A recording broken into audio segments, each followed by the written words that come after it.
والسلام على أشرف الأنبياء والمرسلين محمد وعلى آله وصحبه بإحسان إلى يوم الدين. الحمد لله الذي بنعمته تتم الصالحات. اللهم انفعنا بما علمتنا وعلمنا ما ينفعنا وزدنا علما. اللهم إنا نسألك الهدى والتقى والعفاف والغنى. اللهم إنا نسألك علما نافعا ورزقا طيبا وعملا متقبلا. اللهم إنا نعوذ بك من زوال نعمتك وتحول عافيتك وفجأة نقمتك وجميع سخطك. اللهم آمين. Alhamdulillah, segala puji hanya milik Allah Rabbul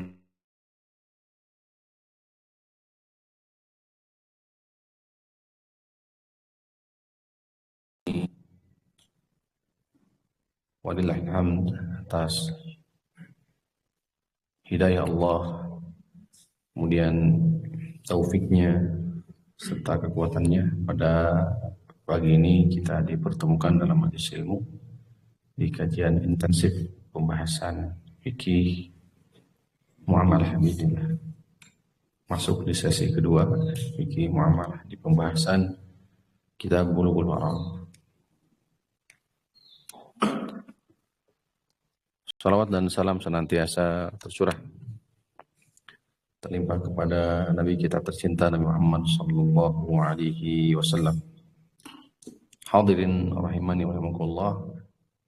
Tema kita pada pagi ini berkaitan dengan hukum bayi al-mudabbar sesuai dengan urutan hadis yang dibawakan oleh Al-Imam dalam kitabnya Bulughul Maram. Pertama, apa yang dimaksud dengan al-mudabbar?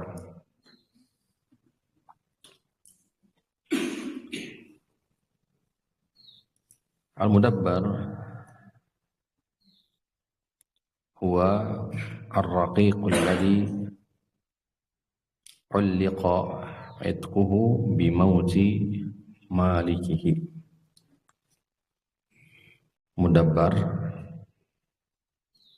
hamba sahaya, budak, hamba sahaya atau budak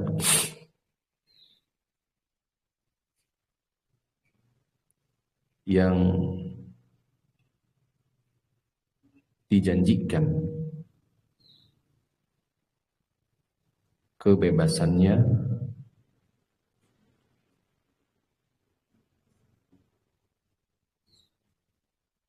setelah kematian sayyid atau tuannya, pemiliknya. Mudabbar, kita ulangi, mudabbar seorang budak atau hamba sahaya yang dijanjikan bebas atau merdeka. Assalamualaikum. Bimauti malikihi, setelah meninggalnya sayyid atau pemiliknya. Baik.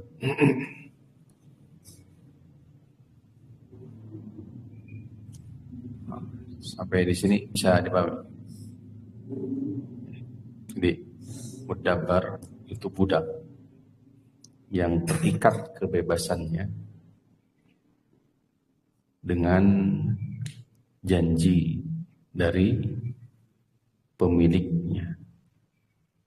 Bi'an yakul, seperti dia mengatakan, anta hurrun ba'da mauti, kamu merdeka setelahku meninggal.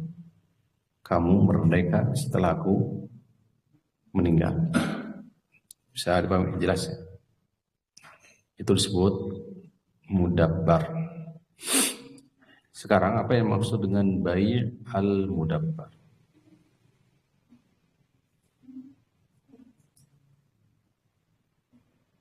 Bai' mudabbar menjual al-mudabbar tadi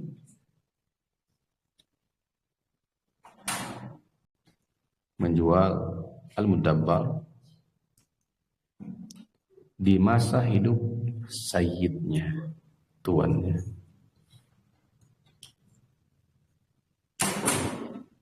Menjual al-mudabbar atau budak yang dijanjikan merdeka setelah kematian tuannya, ya, dijual padahal tuannya atau pemiliknya masih hidup. Bolehkah akad jual beli ini? Kemudian bagaimana hukum status dari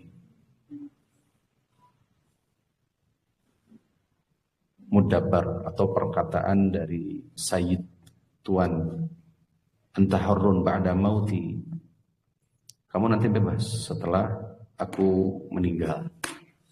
Statusnya apa? Apakah dihukum sebagai wasiat?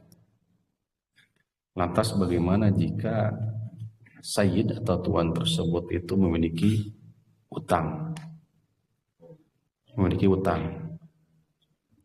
Jadi hadirin rahimani wa rahimakumullah, secara sepintas pembahasan ini seakan-akan fokus di perbudakan. Padahal faedahnya tidak demikian. Karena nanti berkaitan dengan utang, berkaitan dengan bab wasiat, berkaitan pula dengan yang lainnya, dengan yang lainnya. Termasuk juga hak seorang pemimpin menguasai atau apa. Nah, sebagaimana nanti insyaallah taala di sebagian lafal dari hadis ini. Ya, baik. Insyaallah bisa dipahami ya dari sisi temanya. Nah, jadi jangan dipahami pembahasan bai'ul mudabbar itu berkaitan dengan jual beli apa? Budak saja. Gitu. Mengingat untuk saat ini perbudakan itu sulit didapatkan jika kita tidak mengatakan tidak ada.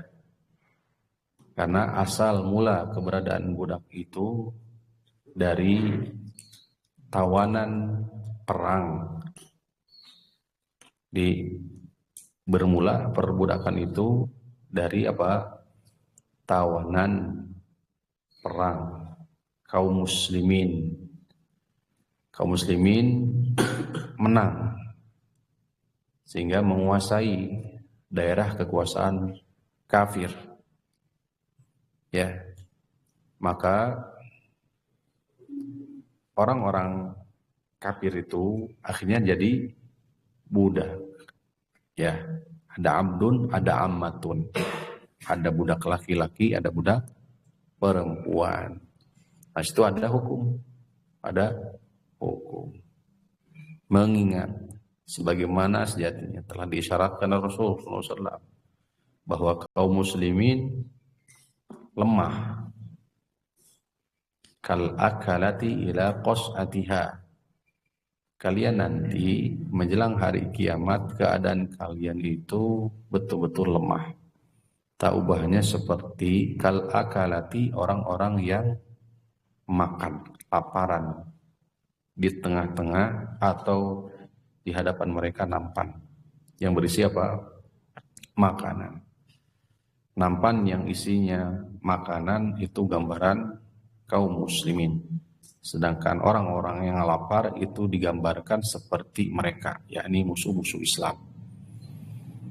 Tuh. Hal min qillatin nahnu yawma idzin ya Rasulullah, apakah dikala itu jumlah kami sedikit? Maka kata Rasulullah SAW, bal antum katsir. Jumlah kalian banyak, bahkan Dikatakan Rasulullah SAW, walakinnakum gusa'un ka gusa'is sayl. Kalian seperti buih di lautan. Telah menimpa kepada kita itu wahan, yani hubbud dunya wa karahiyatul maut. Kecenderungan kecintaan terhadap apa? Dunia dan takut kematian. Padahal seorang muslim harus senantiasa memiliki jiwa takut sejati. Man khafa adlaja.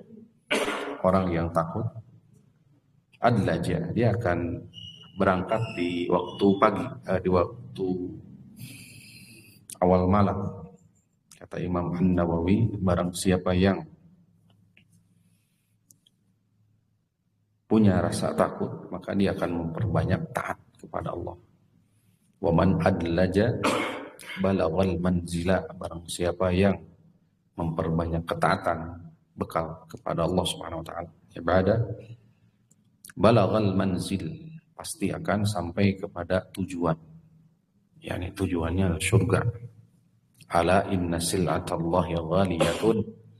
Ingat bahwa perdagangan Allah, jual beli Allah, sil'ah, barang dagangan Allah itu sangatlah mahal. Ala inna sil'atallahi hiyal jannah. Barang dagangan Allah itu adalah surga. Surga itu mahal. Surga itu tidak murah. Oleh karena itu Allah gambarkan, innallaha ashtara minal mu'minina anfusahum wa amwalahum bi anna lahumul jannah. Sesungguhnya Allah membeli dari kaum mukminin jiwa mereka dan harta mereka, bi anna lahumul jannah, ditebus dengan apa? Surga. Jadi surga itu harus ditebus dengan apa? Jiwa dan harta, tidak murah. Nah, baik. Nah, ini munasabah berkaitan dengan perbudakan. Jadi, sekali lagi, budak itu bermula dari tawanan perang kaum muslimin. Tentu jika kaum muslimin berada dalam keadaan kondisi kuat, ya, sehingga bisa menguasai kufar, orang-orang kafir.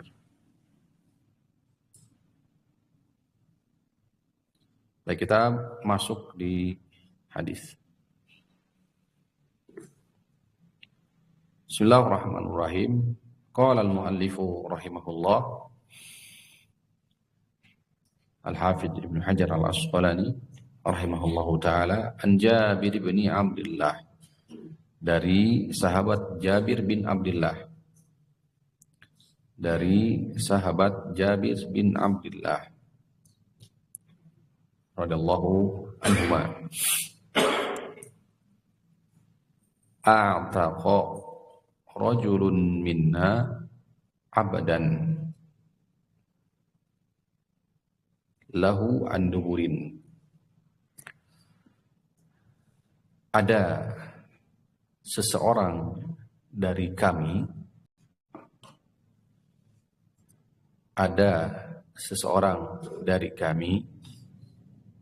membebaskan budaknya dengan cara mudabbar. Ada seseorang dari kami membebaskan budaknya dengan cara mudabbar. Jelas? Ya, masalah. Berarti apa yang kita pahami? Enggak. Saya ulangi ya. Seseorang membebaskan budaknya dengan cara mudabbar. Apa yang kita pahami? Menjanjikan kebebasan dia setelah wafat. Tuh. Jadi tuannya ini menjanjikan kebebasan kepada dia setelah dia wafat. Nah, itu disebut apa? Mudabbar. Terus, Lam yakun lahu malun ghairuhu. Lam yakun malun lahu malun ghairuhu. Sedangkan dia tidak memiliki harta kecuali budak tersebut. Sedangkan dia tidak memiliki harta kecuali budak tersebut. Bisa kebayang? Ya. Berarti coba lihat pahami. Berarti status dari perkataannya ini bisa maknanya adalah wasiat. Ya. Tapi masalahnya dia tidak punya harta apapun. Sehingga nanti bisa jadi masuk ke bab waris, masuk ke bab wasiat. Nanti bisa jadi dia punya utang juga. Kita lanjut hadis. Fada'a bihin nabiyyu, maka Nabi pun memanggilnya. Maka Nabi pun sallallahu alaihi wasallam memanggilnya. Faba'ahu, dan menjualnya.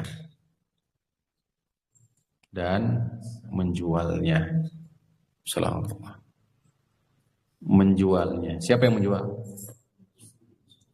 Pemilik budakkah atau Nabi?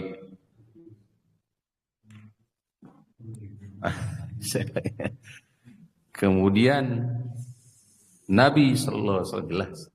Yang menjualnya adalah siapa? Pemilik budak atau Nabi? Nabi. Sekali lagi. Pada abihin nabiyyu, maka Nabi pun memanggilnya. Faba'ahu, dan menjualnya. Kemudian nanti saman hasilnya diserahkan ke siapa? Ke tuannya. Nah ini juga ada bahasan lagi. Bahasan orang yang dia tidak bisa mengatur tidak bisa atau wewenang penguasa dalam menguasai barang yang dimiliki oleh siapa? Perorangan, individu. Punya hak siapa? Penguasa itu. Bisa paham ya?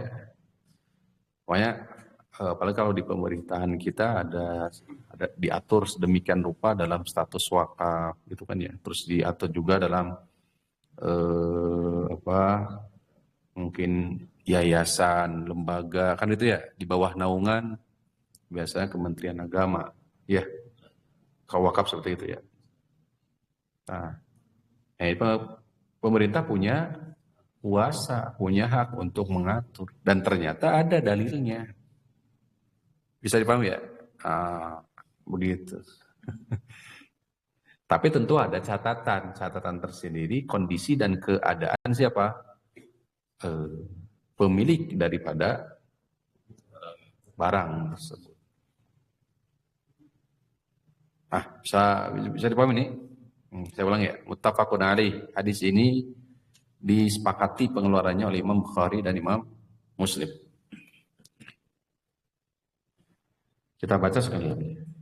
Dari sahabat Jabir bin Abdullah, beliau menuturkan bahwa ada seseorang dari kami membebaskan budaknya dengan cara mudabbar. Jelas ya? Lam yakun lahu malun ghairuhu. Padahal dia tidak punya harta kecuali budak tersebut. Pada abihin Nabi sallallahu alaihi wasallam, maka Nabi pun memanggilnya faba'ahu, dan menjualnya. Baik. Dan juga masuk di babul buyu. Imam Bukhari rahimahullah ta'ala meletakkan dalam sahihnya itu di berbagai tempat. Di kitabul buyu, bab jual beli, ya, di kitabul idki, bab perbudakan, pembebasan budak. Tuh. Dan juga dikeluarkan kitabul istiqrad, qard itu simpan pinjam meminjam. Nanti bab Man ba'a malul muflis, bab siapa yang menjualkan harta orang yang muflis, orang yang bangkrut, orang yang sudah tidak punya. Wa qasamahu bainal ghurama, kemudian dibagikan di tengah-tengah orang yang memiliki utang. Riwayat Imam Muslim juga dalam Kitabuz Zakah. Imam Muslim meletakkan hadis ini juga dalam Kitabuz Zakah.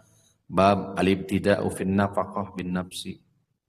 Bab nafkah untuk diri sendiri dulu, summa ahlihi, kemudian keluarganya, summal qarabati, kemudian kerabat.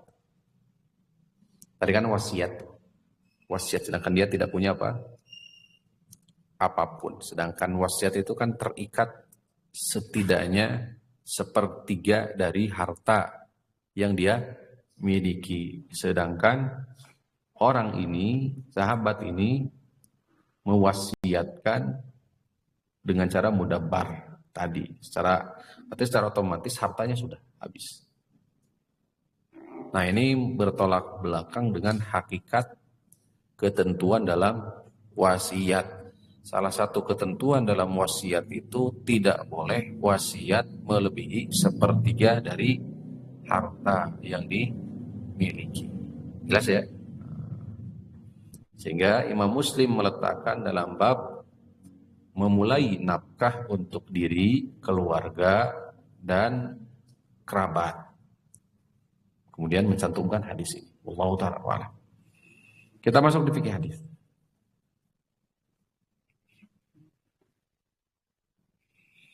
Al-hadithu dalilun ala jawazi bai'il mudabbar.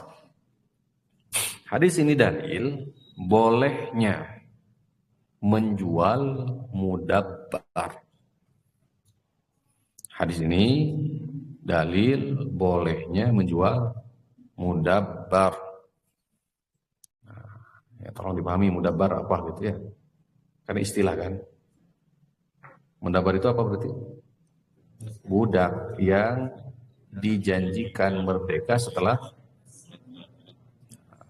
meninggal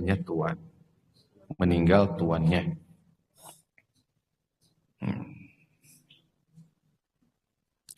Wa dhahirul hadis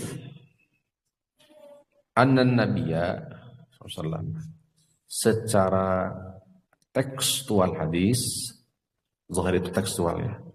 Secara zahir hadis, tekstual hadis, Nabi SAW menjual mudabbar ini, Nabi SAW menjual mudabbar ini, lima alima anna sahibahu la yamliku syai'an ghairahu. Nabi SAW menjual mudabbar ini karena tahu bahwa orang ini tidak punya apa-apa. Jelas? Zahir hadis Nabi menjual budak ini, atau sebab Nabi menjual budak ini apa? Karena tuannya nggak punya harta. Nah, ikhwani fillah rahimani wa rahimakumullah, kayak begini. Terkadang ada di tengah keluarga kita keinginan kuat untuk tabarruk, wakaf. Ya, itu besar. Tapi ternyata dia nggak punya apa-apa selain daripada harta wakaf tadi. Ya, kita ambil faedah dari yang lain. Makanya sekali lagi, walaupun ini konteks hadisnya berkaitan dengan mudabbar, tapi sejatinya faedahnya luas. Karena bisa jadi kita punya harta, kemudian ada keinginan kuat untuk bertabarruk, berwakaf, bersedekah, berinfak. Padahal kita nggak punya harta kecuali itu. Sisi yang lain, keluarga membutuhkan. Sehingga seringkali kita dapatkan akhirnya munculnya cekcok ya, sengketa. Karena memang tidak sesuai dengan tuntunan. Salah satunya bisa tergambar dalam hadis ini. Rasul sampai, padahal kan sejatinya status kepemilikan budak tersebut kan milik siapa? Tapi karena Rasulullah SAW sisi yang lain melihat maslahatnya yang lebih rajih, lebih kuat itu bukan mudabbar tadi menjanjikan pembebasan. Membebaskan budak itu pahalanya gede. Ya, silakan nanti dicari ya keutamaan membebaskan seorang budak. Itu besar pahalanya. Tapi Rasul melihat ada sesuatu maslahat yang lebih rajihah, lebih kuat. Sampai-sampai beliau sendirilah yang menjual apa? Harta tersebut atau budak tersebut. Kemudian diserahkan. Nah ini ada faedah juga nanti. Penguasa punya hak untuk apa? Mengatur. Tapi bukan dikuasai. Kalau melihat dari sisi ini. Tidak dikuasai oleh kita. Tapi diserahkan kembali kepada siapa?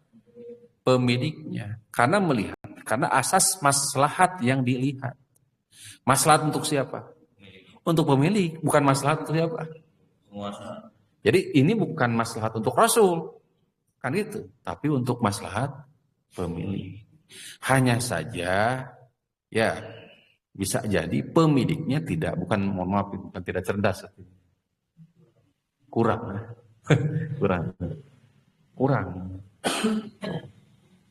karena mungkin bisa jadi dorongan kuat untuk bertabarruk, ya bersodakoh, berwakaf itu kuat. Coba kita banding hukum status wakaf itu apa hukumnya? Wakaf itu apa? Atau tadi kisah tekstual dulu. Hukum membebaskan budak apa? Wajib sunnah. Apa hukum membebaskan budak? Sunnah. Wakaf. Sekarang kita kembali. Hukum kita berwakaf. Sunnah. Hukum memberi nafkah. Tuh. Maka inilah yang diambil oleh Nabi SAW. Tidak sebanding. Banyak. Ada sebagian dari kita karena semangat bertabarruk mengabaikan sisi atau perkara yang sejatinya statusnya adalah apa? Hukumnya wajib. Maka ini yang dikatakan tadi kurang jelas dari sisi itu. Tuh. Jelas dalam beramal. Jadi sekali lagi, zahir tekstual hadis, Nabi SAW menjual budak tersebut, mudabbar tersebut, karena tahu bahwa orang atau tuannya tersebut itu tidak punya harta kecuali budak tersebut. Berdasarkan riwayat Imam Bukhari, anna rajulan a'taqa gulaman lahu an duburin fahtaja. Padahal dia butuh. Dia jual padahal dia butuh. Di riwayat yang lain, lam yakun lahu malun ghairuhu. Enggak punya harta kecuali itu. Wal qawlu bi annahu la yuba'u illa li hajatin min dainin aw nafaqatin huwa qaulul hasan. Pendapat tidak boleh dijual kecuali ada kebutuhan baik berupa utang atau nafkah. Terlebih dia punya utang. Dia punya utang atau ada kewajiban untuk memberikan nafkah, maka utang harus didahulukan daripada wasiat. Faedah berikutnya tuh. Utang itu harus didahulukan untuk ditunaikan ya sebelum apa? Wasiat. Utang dulu tuntaskan baru wasiat.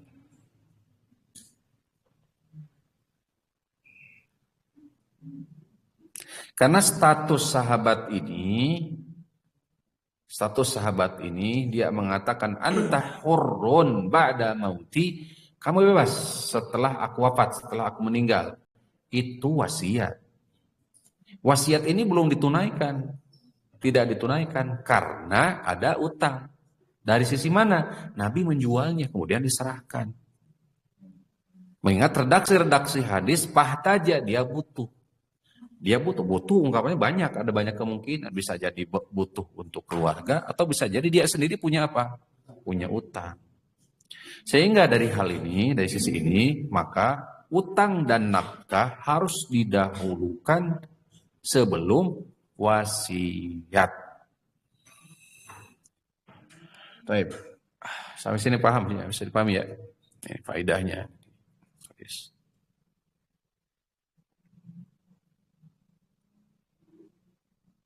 Nah, ini pendapat Imam Al-Hasan. Jadi ini pendapat para ulama salaf. Imam Al-Hasan, Zahir Imam Al-Hasan Al-Basri, Imam Atha, riwayatun anil Imam Ahmad.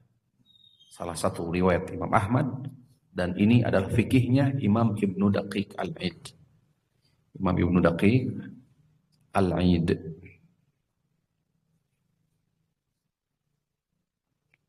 Baik, lanjut. Pendapat kedua, ini masalah fikih ya selalu.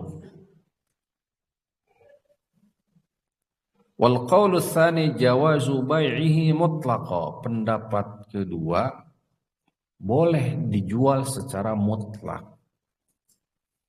Boleh dijual secara mutlak. Siapa? Mudabbar tadi. Jadi mudabbar boleh dijual secara mutlak. Maksudnya budak yang dijanjikan merdeka boleh dijual, baik dalam keadaan dibutuhkan maupun tidak. Kenapa? Kenapa kira-kira? Bisa dipahami nggak? Surah gambarannya bisa nggak? Bisa dipahami nggak? Saya ulangi. Si fulan, tuannya ini punya budak. Kemudian dia katakan, antah hurun ba'da mauti. Kamu nanti bebas. Kalau saya meninggal, kamu bebas. Jelang beberapa bulan umpamanya, baik dia butuh atau tidak, akhirnya dijual budak tersebut. Menurut pendapat yang kedua ini, boleh dijual walaupun tidak terikat dengan kebutuhan. Dia nggak ada kebutuhan umpamanya, artinya punya utang nggak ada, nafkah juga ada sisi yang lain mungkin, ada jalur yang lain. Maka di pendapat yang kedua secara mutlak boleh. Kenapa coba? Karena status kepemilikan budak secara utuh milik siapa? Tuannya.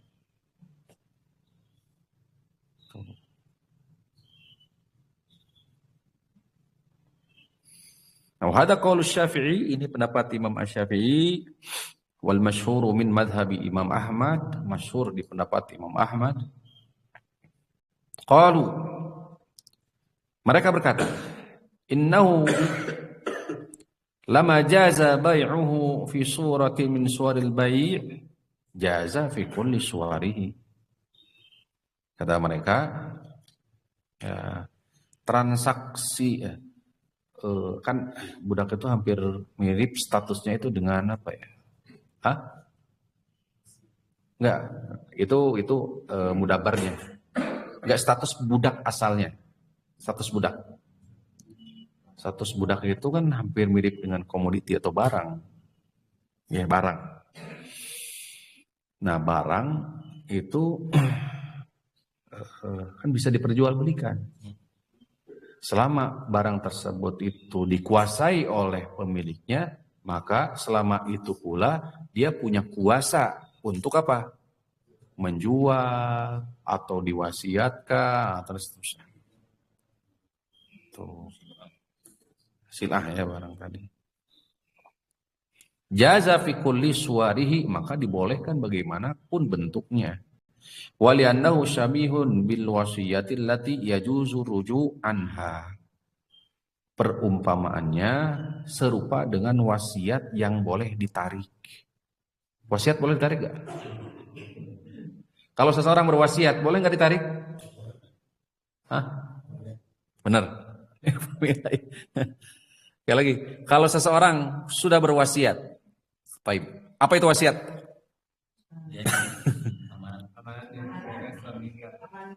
Amanat. Amanat apa? Apa bedanya dengan hibah? Apa hibah? Nah, pemberian semasa hidup. Kalau wasiat, amanah yang harus ditunaikan atau amanah yang ditunaikan setelah meninggal. Si pemberi wasiatnya wafat. Sekarang status wasiat boleh nggak berubah? Ditarik kembali wasiatnya? Jika masih hidup, benar. Jika masih hidup, wasiatnya boleh ditarik. Ya.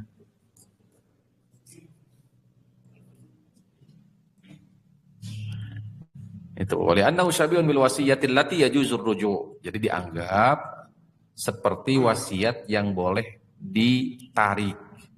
Madamal musi fi hali al hayati, selama pewasiat masih apa? Hidup. Makanya tadi contoh kasusnya kan beberapa. Dia sudah berwasiat tuh mudabbar tuh. Dia sudah ikrar mudabbar tadi, tadbir. Ya, kemudian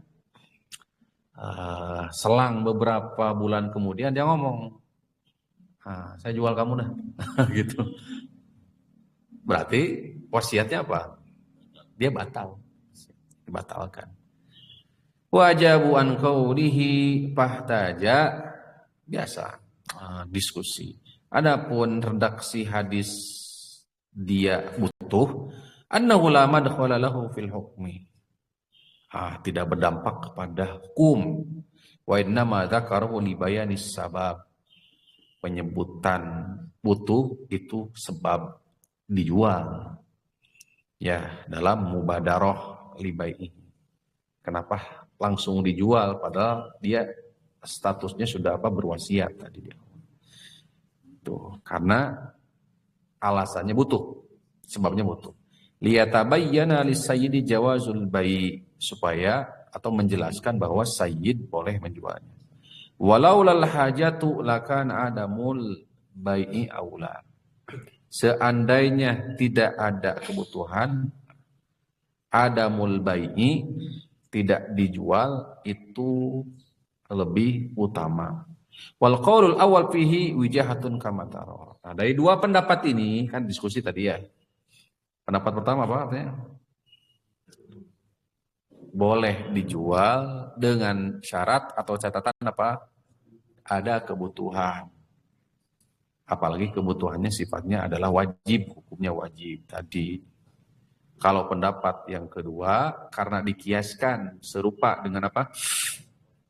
Dengan barang, komoditi, sehingga selama masih dikuasai secara penuh, punya hak untuk apa? Dijual. Walaupun setelah wasiat. Namun dari dua pendapat ini dianggap yang lebih rajih, lebih kuat adalah justru pendapat pertama. Jadi terikat dengan apa? Kebutuhan. Kalau butuh, ya maka hukum bai al-mudabbar boleh. Hukum menjual budak yang sudah dijanjikan merdeka itu boleh. Nah, wallahu ta'ala sudah beres. Silakan kalau ada barangkali pertanyaan atau ada di riwayat Jabir bin Abdullah, saya kutip di kitab Subus Salam ya. Anna rajulan minal ansar yuqalu lahu Abu Madhkur. Ini lebih tepat ke sababul wurud dari hadis. Jabir bin Abdullah menuturkan ada orang dari Ansar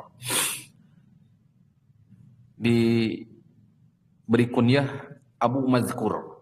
Abu Madhkur. Ataqa gulaman, membebaskan budak. Budak dia dibebaskan. Yuqalu lahu Abu Ya'qub. Budak tersebut namanya suka dipanggil dengan Abu Ya'qub secara mudabbar. Lam yakun lahu malun ghairuhu, padahal dia nggak punya apa-apa, nggak punya harta selain harta atau budak tersebut. Pada Nabi SAW, maka Nabi pun mengatakan, qala man yashtari, ditawarkan kepada para sahabat yang lain, siapa di antara kalian yang ingin membelinya?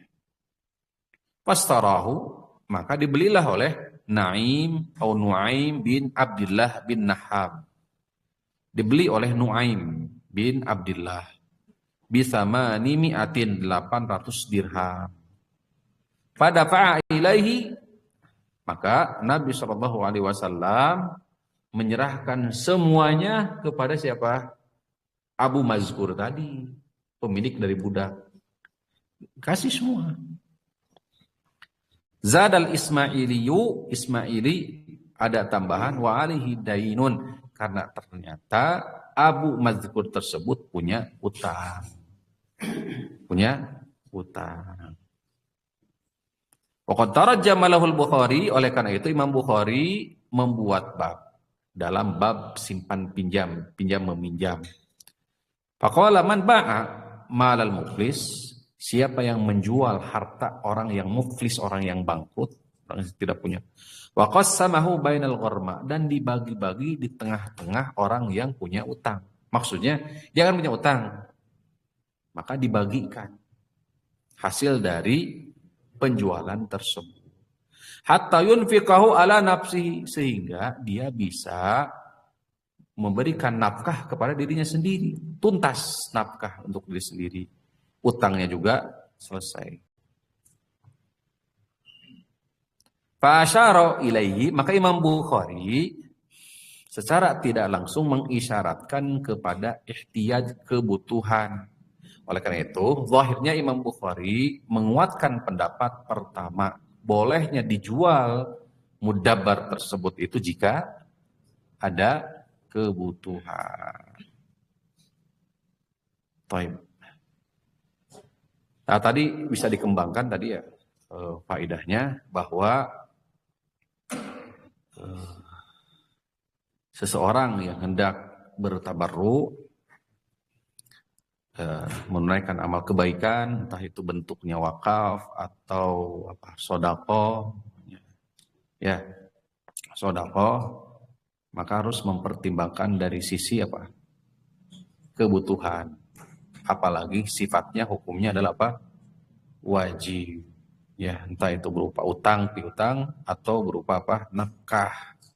Wallahu ta'ala wa a'lam.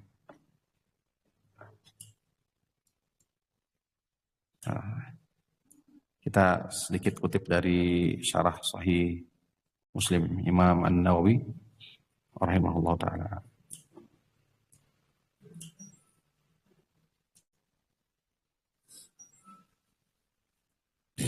Tapi bisa dibagi, poin intinya dapat ditangkap ya. Poin intinya. Jadi hukum jual beli al-mudabbar.